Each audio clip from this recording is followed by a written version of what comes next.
Welcome to Wanna Be Clutter-Free, formerly Wanna Be Minimalist, the podcast for busy families who are tired of the chaos, fed up with being overwhelmed, and ready to enjoy life again.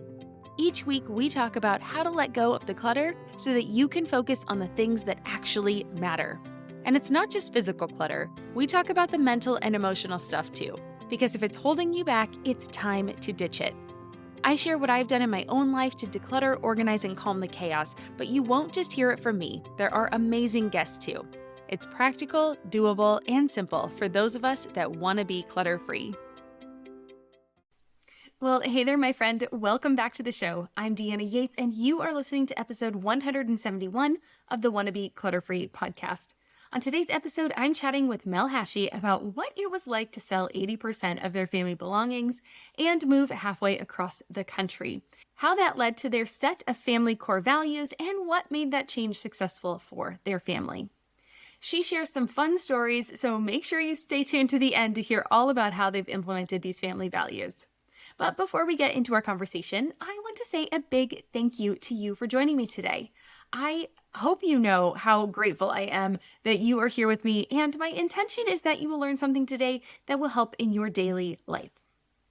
If you enjoy what you hear, can you please do me a favor and leave a rating and a review for this show? You can rate the show on most podcast listening apps, but you can also leave a review on Apple Podcasts, a comment on a specific episode on Spotify, or even a comment on Instagram. I'm at wannabeclutterfree on the social channels. My website, wannabeclutterfree.com/171, and perhaps on YouTube. There is never a shortage of places for us to connect. So go ahead and pick your favorite and come and connect with me there.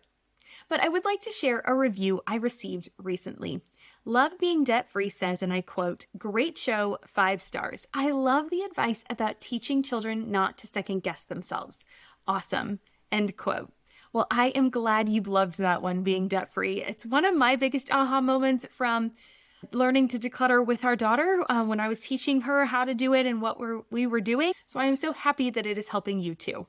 And if you're listening to this and you haven't left a review yet, what are you waiting for? I would love if you would take a minute to give the show a shout out as well. Of course, I love reading your reviews. They make me very happy, but they also help the show grow so I can get more amazing guests on here for you to learn from. So thank you so much in advance. And now let's learn more about my amazing guest that's joining us today. Mell has a master's degree in social work from New York University. After 5 years of counseling families in abusive situations, she gave birth to her second son and decided to dedicate herself to being a stay-at-home mom. She pours herself into being a mindfully present and intentional mother throughout the various phases of her son's childhoods. Along with her husband, Joe, Mell is using her experience to build the strong family co-framework that any family can use to establish values and stress-free family leadership.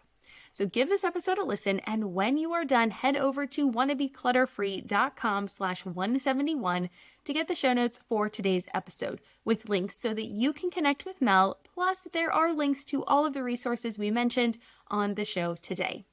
Again, you can find it all at wannabeclutterfree.com/171. And now let's get to our conversation. Well, hi, Mell. Welcome to Wanna Be Clutter-Free. How you doing today? I'm great. I'm so happy to be here today. Thanks for having me on. Oh, I am excited. This is going to be a lot of fun. We were talking a little bit about before we started and hit the record button. I think we have a lot of similarities in our stories, and so this will be a lot of fun to chat about. But before we get into that, please, can you tell my listeners about you and your family and how you're helping busy families these days? Yeah, of course. So my name's Mel. I'm a mom of 3 boys, ages 13, 11, and 5, and I'm married to my husband for almost 17 years. We met in high school, so we've known each other for a long time. The way we got to this point, honestly, is my husband was working a lot. He was almost like a workaholic, maybe let's say a decade ago or so. And I was home with the kids a lot, and we were just kind of trying to figure out our groove. Eventually, he had learned so much from interviewing and meeting with business owners. He became an entrepreneur. So he went from teaching to having a business. We had a couple gym facilities. And one night we were talking and we said, what if we applied some of our business concepts to home life, to family life? Because honestly, you're not taught how to raise a family. You can hope that you have a great example from childhood, Like if things go great, you have wonderful parents, you learn all the skills that you need, that's great, but otherwise people are kind of left just hoping for the best. So we had set our core values, which was really the biggest, important, life-changing thing for us ever. It was you go to a business, sometimes they'll have like their mission statement on the wall or their core values. And some companies just kind of have them on the wall and some truly live them. Some filter all of their decision making and just forward movement through their core values. And we thought we want to apply this to family. That's what we did. And that ended up leading us to the big decision to move cross country. And that was all during COVID when everything was shut down. And my husband said to me, "What if we just moved?" And I said, "You're crazy. Like, that's crazy. That's not something that I'm not the kind of person that moves, right? Like, my family's here. We have little kids, grandparents want to spend time with them." But truly having those core values, like, set us on this path to making more thought through decisions and intentional decisions for our family. Oh, wow. Okay. There is going to be so much to unpack today. This is going to be so much fun. Yeah, I'm really excited about it. So, I don't know. Do we want to start with, should we start with what your core values are, or should we start with the story of how you kind of got to that moment? So, you were saying he was a workaholic. Let's maybe start there. We'll end on a higher note. Let's start with kind of the muck, right? Like, how did you get there? What was he doing? You were saying that he was really focused on his business, right? And so you moved, you sold a bunch of stuff. So take us through that process. Where did you Sure. even, like, what was going on that made you realize this is not working for us? Yes, I'd love to. And when I say workaholic, he really was fitting that societal role of the father provides for the family. Hmm. So it's not like he was not being a dad to the kids, but he was feeling like this is my role. After I had my second son, I ended up staying home full time with them. So I think he felt this need to spend extra time providing for us, which of course I respect and that was great. And I'm grateful that I get to be home. But it turned into he was constantly working. And then when COVID hit, honestly, they shut down our businesses and gyms were one of the last things to reopen. When we thought to ourselves, what are we going to do? He called it a lifeboat plan. He has these great like ways of saying things and presenting things. And like, we need a lifeboat plan. What if we can't reopen? What are we going to do?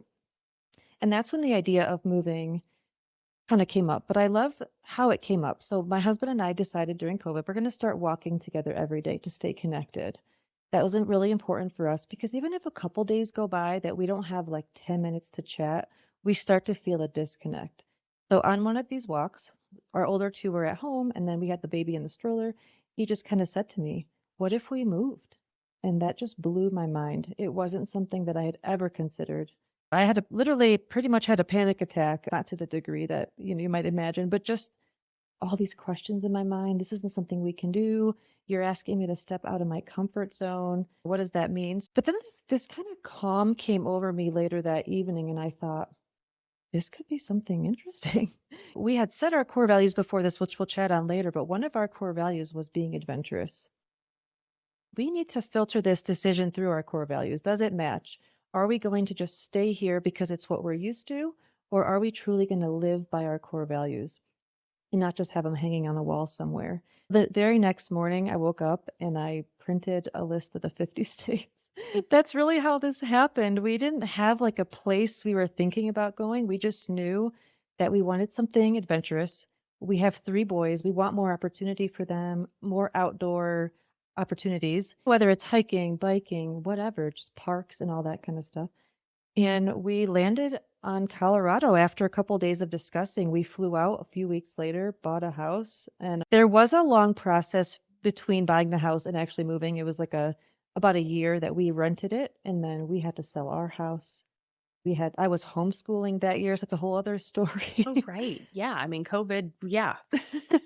It really threw things, but just to answer your question truly, it was really a matter of us opening our eyes to what's important. And I know COVID was terrible, but honestly, there's a lot. If that hadn't happened for our family, we wouldn't be where we are now. We would still Mm. be in our old state. We would still be kind of just living the life that we thought we were supposed to live, not the life that we've now created for ourselves. Yeah, right there. The life you thought you were supposed to be living versus the one you created for yourself. Okay, so Tell me a little bit more. You said the thought of moving had never even come up to you before. So you were living in back on the East Coast, you said? Yeah, we were in upstate New York. Okay. And you met in high school. Were you both from there or both of your families still there? Yes, everybody's still there. Everyone's still there. Yeah. Okay.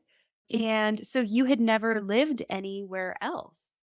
I had never even been to Colorado, so the idea of flying out and looking at it was just like I'd never been to the Mm, West Coast at all. So this was okay. really a completely different thing for me. It was exciting but scary at the same time. And just to put forth a little bit more about we thought we were living our best life. We had bought what we thought was our dream home. We had 2 Mm, ponds in the back. The kids loved living there. They could swim and fish, and it was stunningly beautiful. Um, but we just thought there was more that we could be doing. There was more opportunity that we could do somewhere else. But that had never occurred to us. We're like, well, we're living in our dream home. This is where we're going to stay till you're retired and whatever. So it really just opening our minds to what other people, what we could do to just have a different life for our family. Never okay. occurred to What us was it before. about Colorado? My husband loves to hike, and Okay. that was a big piece of it. However, honestly, in upstate New York, it's very cloudy a lot. So we Mm, sat at the computer and searched what cities in the country are sunniest. That was one of our determining ah, factors. It wasn't like we weren't crazy deep about the necessarily reasons initially. It's like we want more sun. We want to be able to okay. be outside year round. And yes, we still have the 4 seasons here and we get snow, but it melts immediately, not like in New York where it just sits and gets dirty and gray. But yes, we really wanted sun. We wanted a place that was economically growing, and Colorado Springs certainly is. And we just wanted the kids to be able to be in nature more.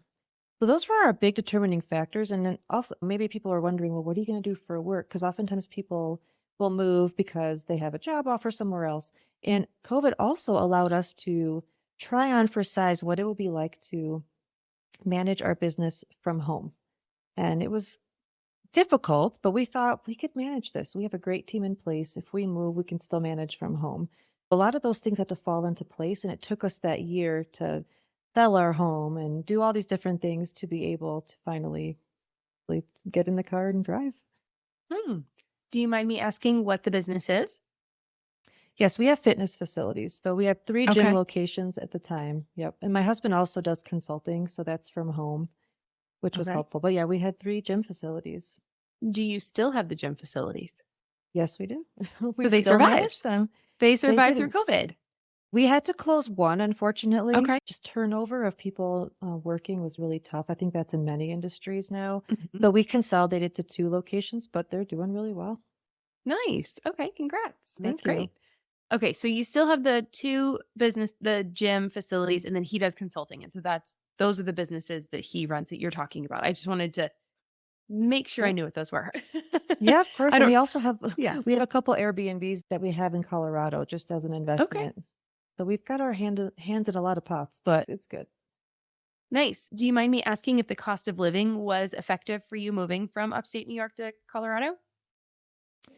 It it's more expensive here for sure, but there's Interesting. also the taxes are a lot lower. Like, for example, our home in New Huh. York did not necessarily get any we lived in it for maybe 7 years, and the value didn't increase at all. We honestly took a Hmm. loss on that sale, whereas the Oh, home we bought here, and we've lived here for 2 years, it's already gone up in value. So those kind of things were really important. Wanted to live in a place that financially was setting us up for success versus in New York, really, the area we were in just wasn't growing. that's interesting. Yeah. I mean, this is why I ask those questions because you never know. Like, there are so many different areas. I mean, I live in San Diego and it is crazy here. Houses Oh, have yeah, I don't think doubled. it's as expensive as there. Yeah. No, houses have literally doubled. And Wow. not like 100,000 to 200,000. I'm talking 1 million to 2 million.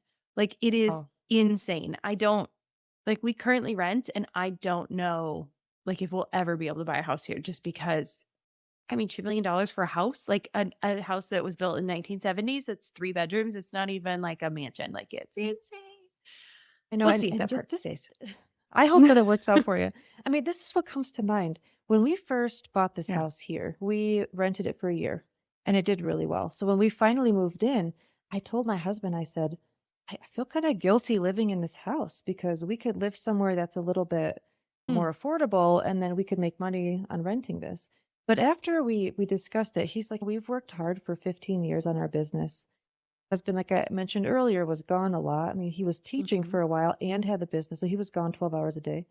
This was almost like the gift to ourselves to celebrate the fact that we had worked so hard for so long. Then I no longer felt bad about it. Like, I'm enjoying the place where I live. I don't want to feel bad that it cost more money or something because we worked so hard for it. It's like a gift to us. And when he presented it to me that way, I said, okay, I won't feel bad anymore. I like that perspective shift. That's really neat.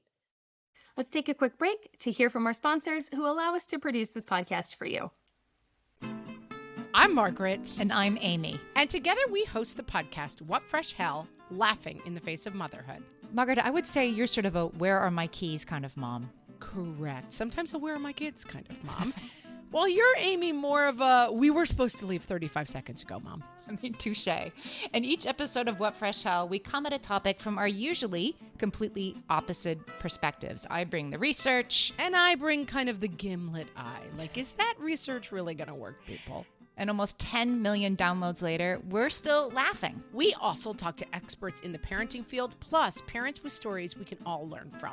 We make each other laugh, we challenge each other's assumptions, and we have what we think is the best parenting community on the internet. Check out What Fresh Hell? Laughing in the Face of Motherhood wherever you listen to podcasts. I would like to. I know he sometimes joins you on these interviews, and I would love to know his perspective. Maybe you have heard him talk about this, so you can share about letting go of that expectation. I think we as moms talk a lot about the expectation of taking care of the home and taking care of the kids and all the mom guilt and that kind of stuff. But his perspective too on feeling, like you said, when your second son came along, that pressure to provide for the family, to be the breadwinner, to do all of that. How did that shift? I know you were saying you sold a lot of things and you moved, and hopefully that's lightened the load a bit. But do you have any perspective or anything you can share there about how that changed for Sure. him? This to explain it, I have to go back a little bit. When we were in the Yeah. midst of him working all the time, and I was home with my little babies, because literally we started our first gym like right after a few months after I gave birth to my first son. So that was like, oh my gosh, you're not going to be here at all now. Like that was really Mm. difficult. In my mind, I was very patient and I always thought to myself, the time will come when he'll be able to be here more. And I recognize, and I'm a very patient person. So I waited for years and years. And if you ask some of my friends, they'd say, yeah, you would talk about how frustrating that was.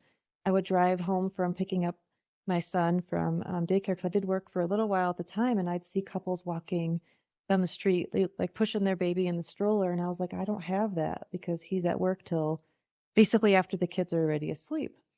The perspective shift, though, and he would answer this much better than I would, I'm sure. I think it came from him recognizing. He just had this aha moment where he's like, I'm not seeing them much. I don't have family dinners with them. I feel disconnected. And I think in the back of his mind, he always knew that he was doing this for us, to provide for us, but he wasn't providing that dad stuff. He was just being the provider. I don't know exactly how he would put it, but when we did move, now the focus has really shifted. Like we have family dinners every night. We never had that before. And I'm really good at knowing when the kids are struggling in different ways. I mentioned earlier, I have a 13-year-old, 11 and 5. So the 13-year-old needs his dad more now. I can't provide for him what my husband can at this stage of life. I mean, like the 5-year-old, that's kind of, I'm glad I still have a little one, right? Because like I'm good Yeah. at that stuff. I'm good at the baby stuff. I'm good at the nurturing of the little ones. But he just started playing football, my 8th grader. And I can support him. I can cheer him on, but like, I don't have that knowledge base. Like, I don't know.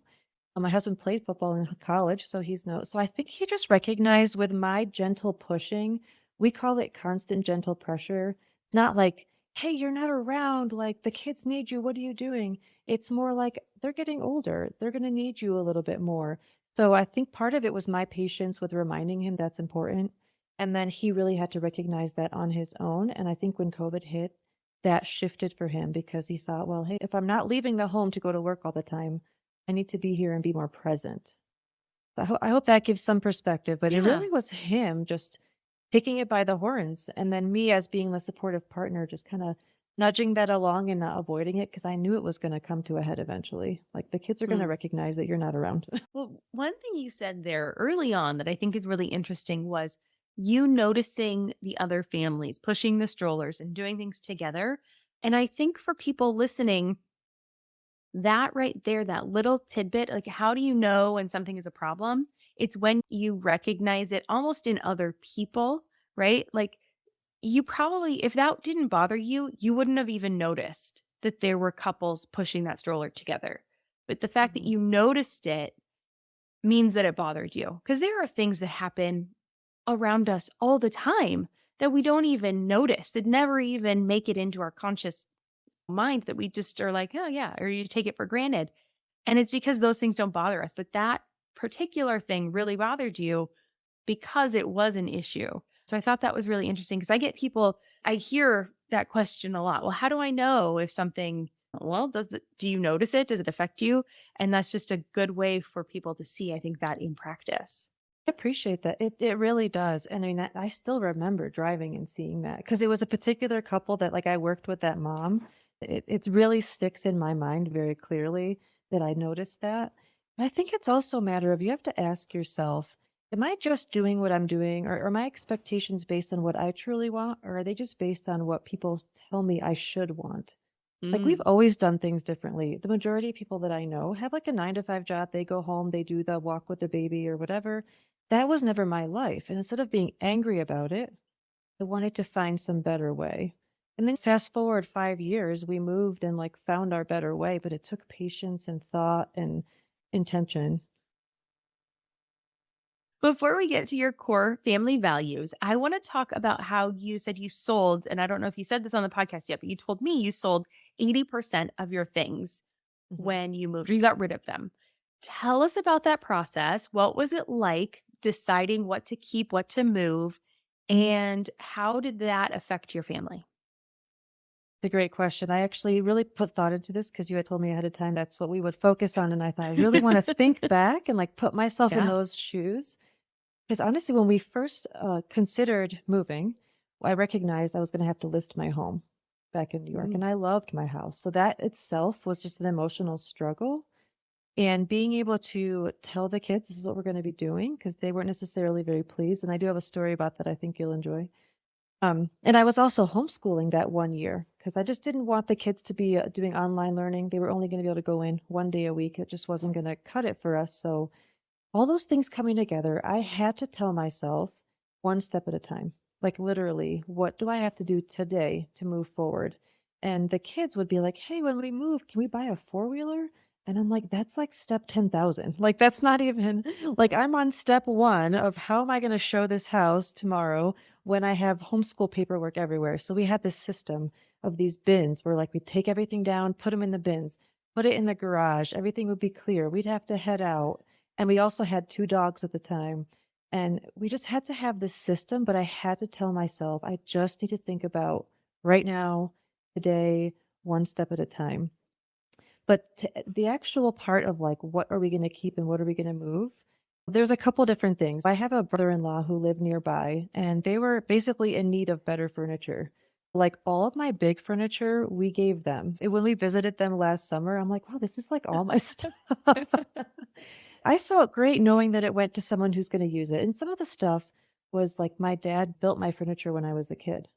So I had a desk that he had built, I had a dresser that he had built, and these were things and this is part of the whole decluttering thing, right? Like, you're emotionally attached to stuff. I felt better that it went to my brother-in-law than to just went to someone random. But I just recognized that we were purchasing was furnished since we were gonna be renting it. I had to just let go of some of that emotional stuff. But the way it's helped me now is, like, if I had to move again, like, I'm not as attached to my stuff anymore because it's just not it's okay. It was just deciding who it goes to, but I also had to have a big yard sale because you wanna get some money for your stuff. You're not gonna just toss it all. And I recognized very quickly that my kids were not gonna be able to be there during that yard sale. Because I don't know if you've ever experienced this, but the kids will see what you're gonna sell, and they're like, you can't sell that. I want that. Like, this still fits me, or I still play with that. And even if they don't, it's that sentimental thing for them. So I had to ask my mother-in-law, who has like a lake house a couple hours away. I'm like, can you please take them there for the weekend and just rip the Band-Aid off and just do it? And then when they come home, the stuff just won't be there, but it is what it is. So we have to kind of process that. So that was my system. And then we also had a massive dumpster, and we had to just throw away whatever we didn't need. And the one thing I remember that I struggled with was my kids' school projects. They did a couple of years of these, like those trifold boards, and they would like do a book report or something like that. I still get a little emotional thinking about it, but I took pictures of all of them and then just them in the dumpster. I had to hide them in the dumpster because I don't think the kids really realized that I was throwing them away. I couldn't tell them everything I was throwing away. It just, you have to kind of pick and choose your battles because they're going to want to keep everything.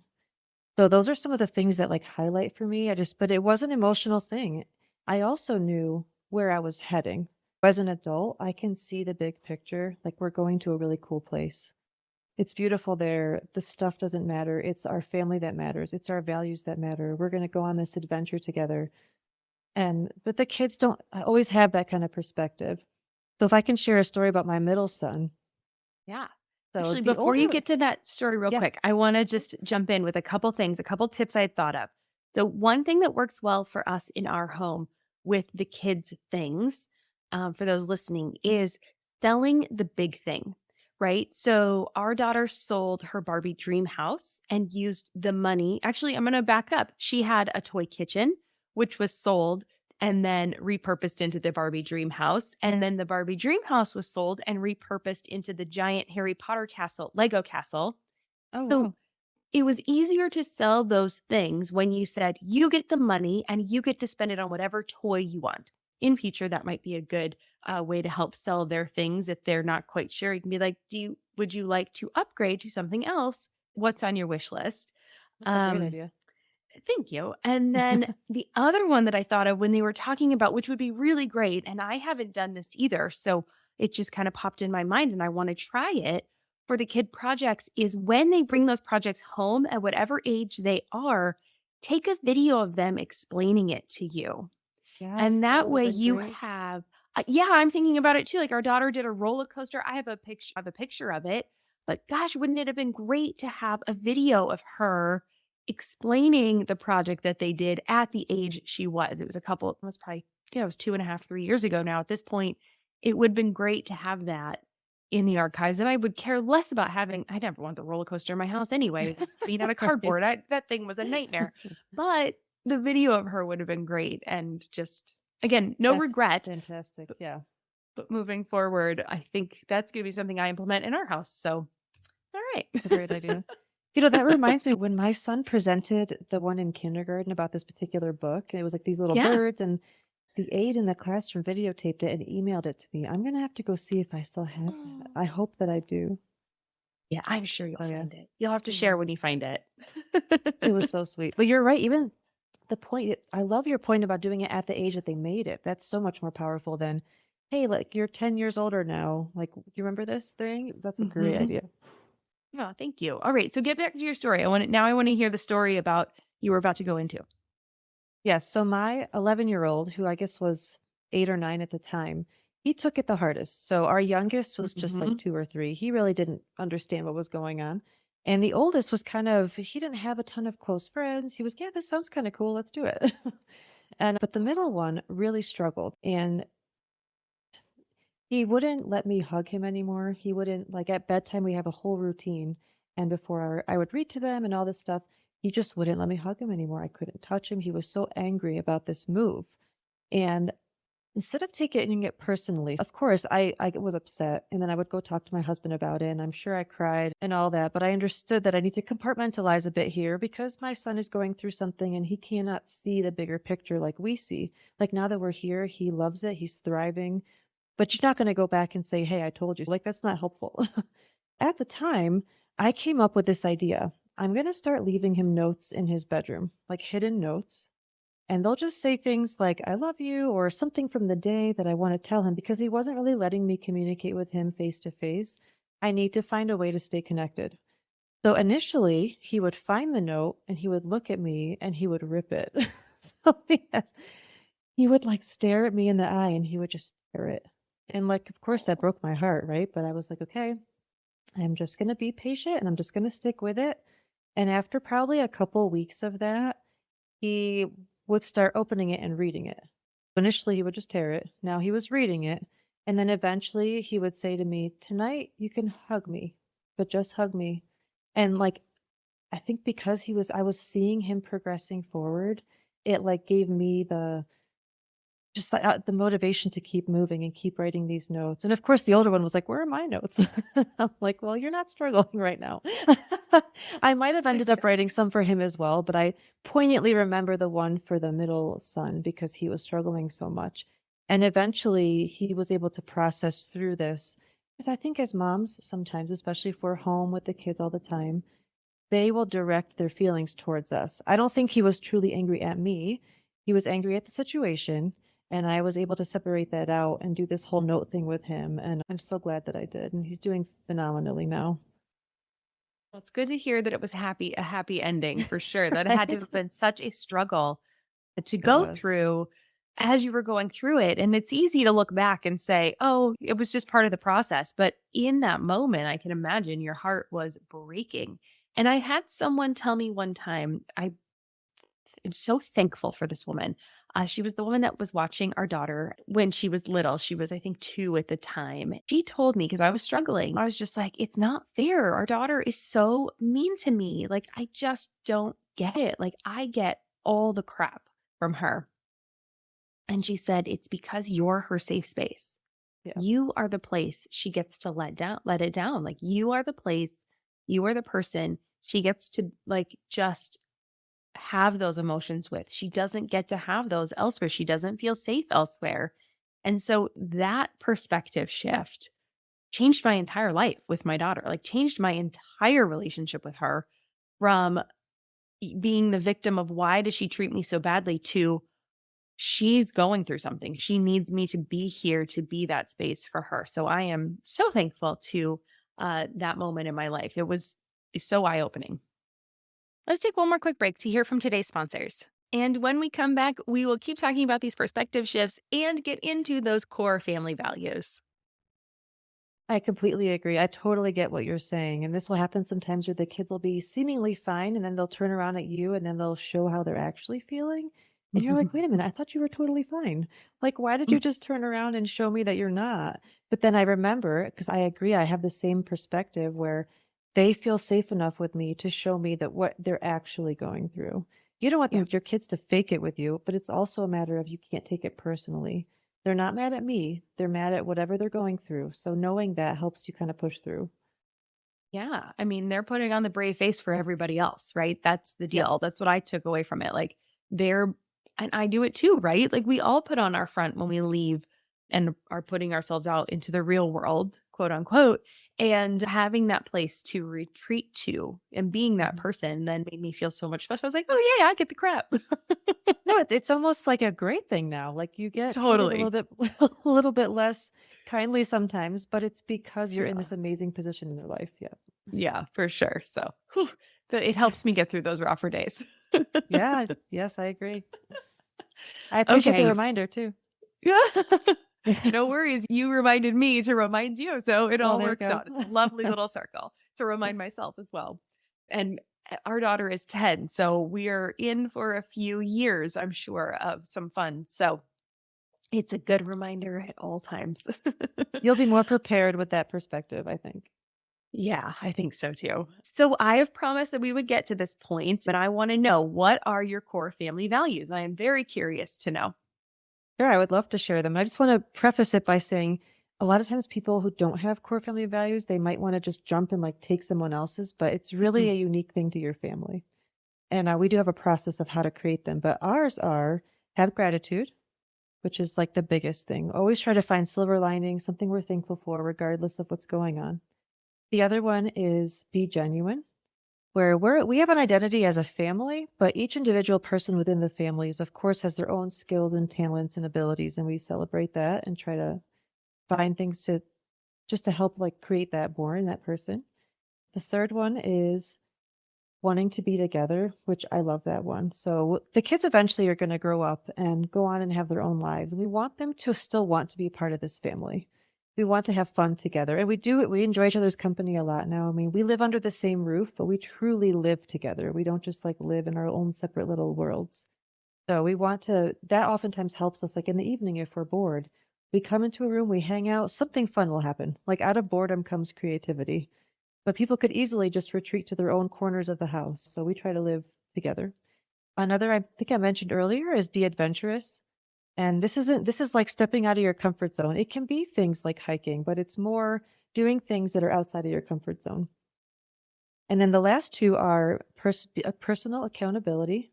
Really important that we don't play the blame game in our family. We try to be like personally accountable for our choices, because eventually our kids are going to be adults and they need to be accountable for whatever they do. They can't blame other people for their circumstances. They need to be accountable.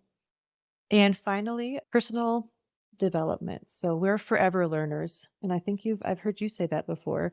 We always want to learn more. School is just one piece of life. That's been really important for my kids to understand. I grew up with a different perspective, a different generation where school was like the most important thing. And I don't resent that, but I think there's so much more to life than school. And even as adults, even doing this podcast, huge personal development for me. I never thought I would do something like this. So those are our 6 values that the kids have memorized. We carry them with us at all times, and we're always trying to make choices based on them. They're like our filter for our family. I love this idea. And it's interesting because I feel like we have a set core, like a set of values, but I don't have them written down. And it makes me think our daughter's school has these 8 things as well that they have written down and that are worked into the curriculum and all that kind of stuff. And I'm like, you know what? We should be writing this stuff down. This makes sense. And having this conversation of what are the things that are most important to us. Where does someone start? Where would you Great recommend? question. So what we did was we took like 2 weeks. So we decided we're going to do this first of all. So you have to breach the conversation. Like, here's this idea. What do you think? And a lot of families, they want to be great families. Like you said, you kind of have this ambiguous idea of what you're about, but it's very powerful to hone in and really figure it out. So my husband and I separately took like 2 weeks and wrote down just an exhaustive list of anything we find that is of value to us. And it could be spirituality, it can be love of reading, it can be gratitude, anything that you find valuable, even if it seems silly. And after those 2 weeks, we basically set a time. I think we actually did this while we were driving, like for 6 hours. So we had like our undivided attention at the time. Well, kind of undivided, obviously he's driving, but we went through a process called kill, keep, or combine. So things that were important to us, but weren't core to who we are. We're not going to fight for these things. We would kill, we'd cross them off. And then other things that were just like stuff that might make it to the end, keep it, and then combine. So if I had thankfulness, Joe had gratitude written down, we would just combine it. And eventually it took a couple times and it took a lot of deep conversation to really get down the final 6. Now, I think I would recommend like 3 to 7. You mentioned the school has like 8 because what's memorable is portable. Nobody's going to remember 15 to 20 values. Like it's just too much. Once we thought of them, and a little caveat, if you are doing this and you have like teenagers, or if your kid is just, you think that they'd be able to be included in it, ask them what they think. Our kids were little at the time, so we basically created them and shared it with them. And I love visuals, so I created little bookmarks and they had all the values written down and a little tiny description because, like, I don't think a kid is going to know what personal development is. Yeah. And we still have it hanging in the kitchen, but we had it at the table every night for like months just so they could recognize it and start to learn it. We would talk about it. And then as you start to talk about these things on a daily basis, your choices start to become more aligned with those values. And like I said earlier, had we not had that set of values, I don't think we would have moved. Because you start thinking about what you're losing. Like we're going to give up being close to grandparents, right? That was the biggest struggle for me. But we had to consider, like, what's the opportunity cost? We're gaining all this stuff, but this one thing is holding me back. Is that enough to stay? And based on our values, we decided it wasn't enough to stay. Not to say that those relationships aren't super important. And honestly, they come visit us and it's like wonderful. We have so much quality time because they're not just coming and going. But anyway, that's the process that we went through, and it does seem maybe a little overwhelming. And you could even search online like list of values just to kind of get started. But I promise you, once you have them, it just makes family living so much more intentional and easier, and your kids will gain so much from it. Hmm. So good. I was going to ask, what is my question was going to be, at what point do you involve the children? Is there kind of like I mean, not an age cutoff, because obviously it depends on your emotional and just kind of your maturity level. Right. But kind of at what point do you bring them in? If they're teenagers, yes, maybe invite them at the very beginning. If they're preteen, do you kind of get some buy-in? Would you bring them in maybe at the time where you're doing the kill, keep, and combine list? Or what do you think? I think that it's always good to first start this conversation with just your spouse or partner or whatever, because if you started with the kid and the other adult in the house doesn't have buy-in, I think you're Yeah. going to have a hard time. Good point. So Good I point. think having that conversation first, and even starting, maybe take a week and just start the list and then kind of see what's happening and then include the kids. I think with little ones, like you have a 10-year-old, I think your kid best. And even now, with my kids being 13, 11, and 5, I still think that my husband and I would have come up with the list first. Mhm. It's hard to say just because we've already been living with this for a while. But I think you really have to know your kid. You don't want to include them unless you're certain. Because I think sometimes kids just like structure and they like to be like, hey, here's the list that we came up with. Here's our 6 things or 7 things. What do you think? So get their input. And then if one of them just really seems to not work, whittle it down. Or you can say something like, we came up with this list. We're going to live with this for a month. We're going to try this on for size. And it's not set in stone. And then after a month, if let's say the kid's like, this value is just not working for us, get their input that way. So get their input while you're trying it on for size, if that makes sense. But I think some of Mhm. that homework has to be done ahead of time.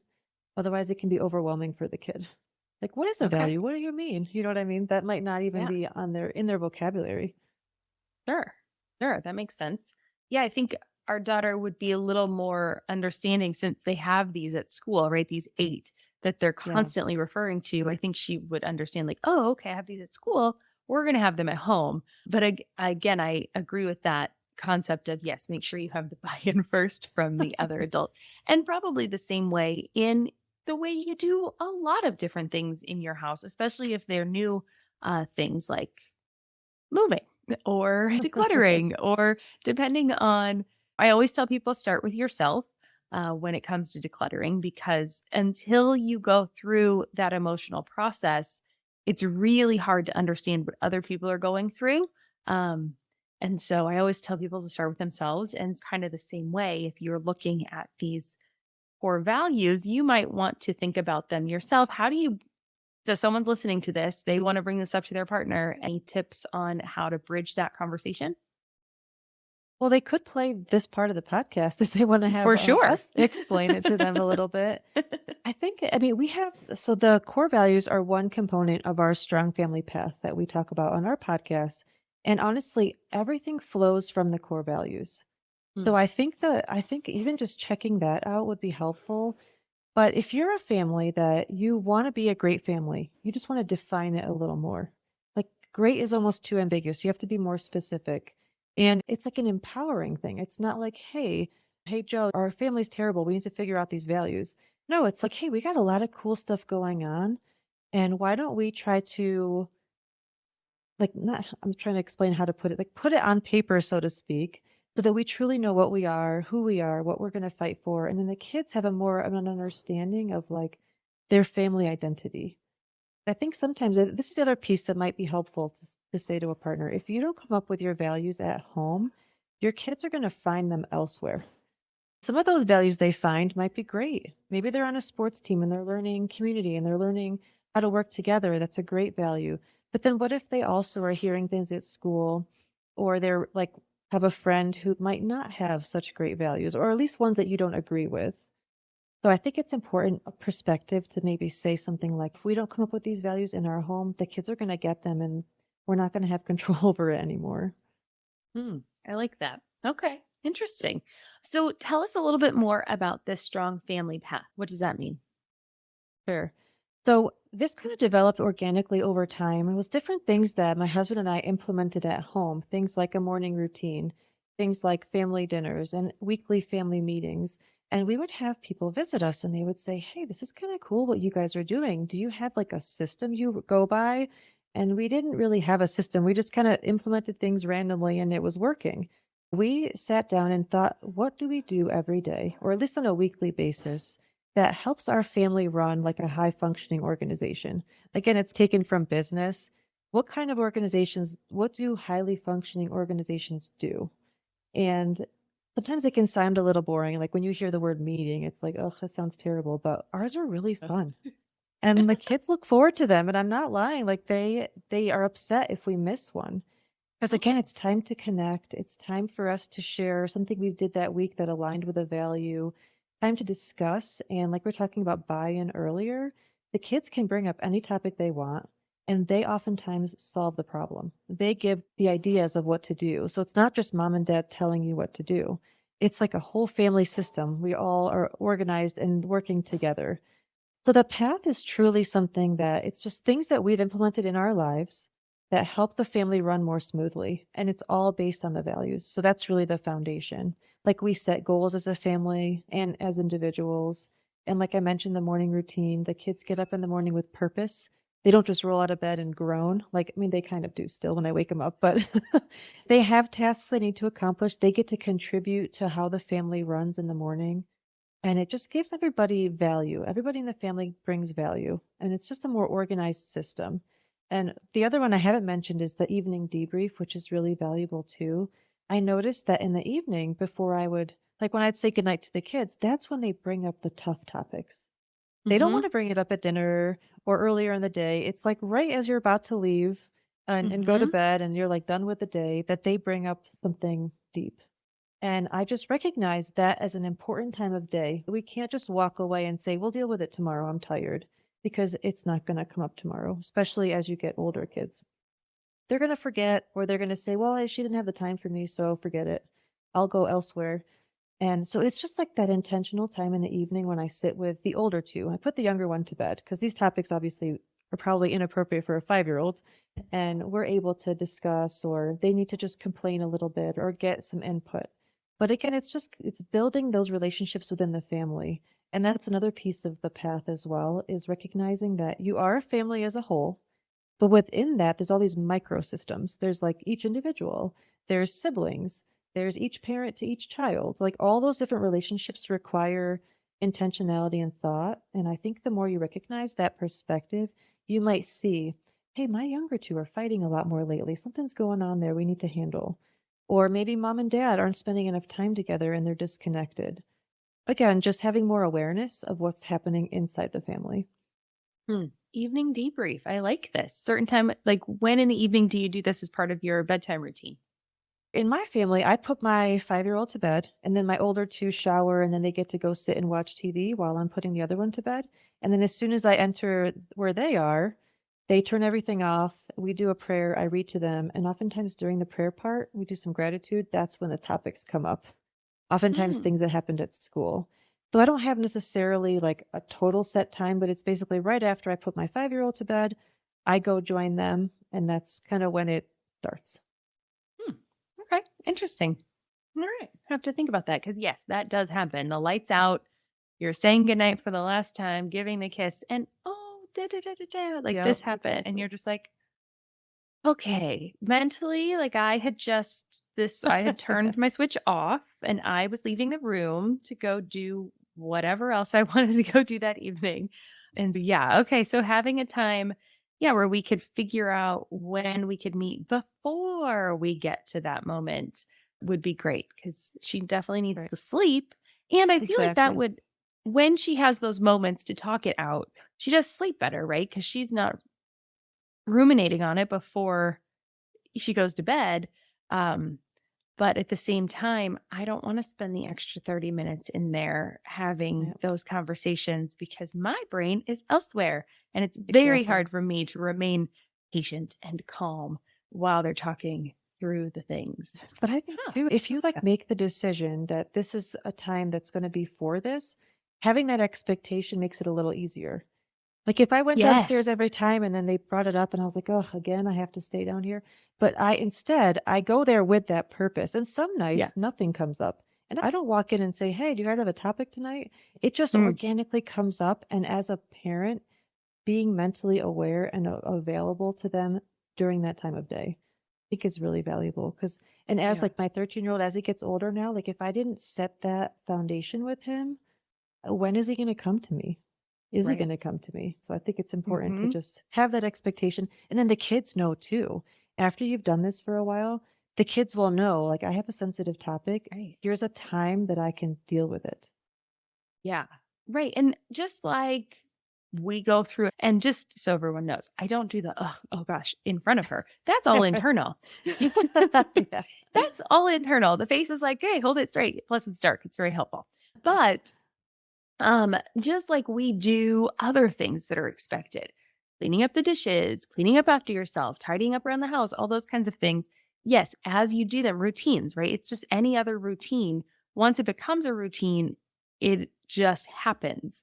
And I know people use the word autopilot in a negative way, but I love using it in a way that's like, but it just happened without anybody doing anything. Wasn't that fantastic? When they're the good things that you want to happen. I can see having this as a regular occurrence, yes, does become that part where that's just part of the day. If you're not saying this is the part where we're going to have this moment, how did it start organically then? Well, I would go down there and I would always do a prayer with them and read them a book. Okay. And I just happened to notice that during the prayer time is when the things would come up. So I started to just think in my head, like, this is a common occurrence that a topic will come up at this time of day. So that's when I just decided I'm going to make sure I'm available. I didn't say to the kids, like, I'm going to come down every night. And if something comes up, I'll stay and talk to you. Like, I wasn't direct with them about it. I was just in my mind, I made a decision that because I'm noticing this pattern of behavior, this pattern of topics coming up, that I will then be available to them mentally even if I'm like dying, I'm not dying, but even if I'm like so tired and all I want to do is go like, I mean, I fold laundry in the evening, but it's the time of the day that no one's talking to me and I can just sit. So it might Mm-hmm. seem silly that I want to go fold that laundry, but I just want to make sure I set up that time. And it's actually kind of funny because some nights I'll come upstairs at like 9:30 and my husband will say, wow, they must have really brought up some topics tonight. Cause like usually I'm up a little bit sooner. Yeah. So it's almost a joke between us now. But it just kind of developed and I noticed it. Just like you mentioned earlier, I noticed that family walking with the stroller, the after dinner or whatever it was, and that I didn't have that. I had an issue with that, right? Same thing with here. I noticed something happening. And instead of just avoiding it or ignoring it, I chose to make a decision and just be available. Love that. Yep. All starts with noticing. I love that. So very cool. All right. Well, you have a freebie where people can download this 7 element to a strong family path, correct? Yes. So we're at strongfamilyproject.com and you can just click on begin the path and you can download our PDF. It's free. It explains the different elements of the path and they all are just geared towards making a stronger family unit. I love that. I will definitely be checking it out. But Mel, this has been wonderful. Thank you so much for joining us and for sharing and giving us a different perspective. I think that was really neat. And there are definitely some things I am going to implement after this. One, downloading that so that I can start with our core family values and making sure that we are all on the same page and making sure that our expectations are in alignment as well. So I love it. Thank you for coming on today. Oh, you're welcome. It was great talking with you. All right. Well, I'm not going to let you go just yet because I always end each episode with 3 rapid fire questions. So you're not quite off the hook. The first one is what does clutter free mean to you? It means I can go to bed and not feel anxious about stuff, like literal stuff in my house. Like I cannot go to bed until the kitchen is like tidied up. So for me, it's like I base my clutter free feeling on am I anxious or not? Ooh, that's a good one. I like that. Very cool. I always love getting everyone's answer to it because it's always slightly different. And so it's really interesting to see how people interpret it. So I love it. The second one is what is one thing you want to make sure if anyone listening to this show and they walk away with just 1 or 2 things, what are one of those key things you really want to make sure that people walk away with? I really want every family to have core values, like thought through and typed up and put somewhere where everybody can see them. I just think it's life changing. We're cool. All right. Well, you've gotten me on board, so we'll be doing that. So check. And then the third one is, what is making you happy right now or in this season of your life? Well, my older two boys are both doing sports, and this is the first time they're both doing school sports, and they're in sixth and eighth grade, and it's been so amazing to watch. So that's really been really special for me, is watching the eighth grader play football and the sixth grader play soccer. The first time in my life that's really been happening. So I love that.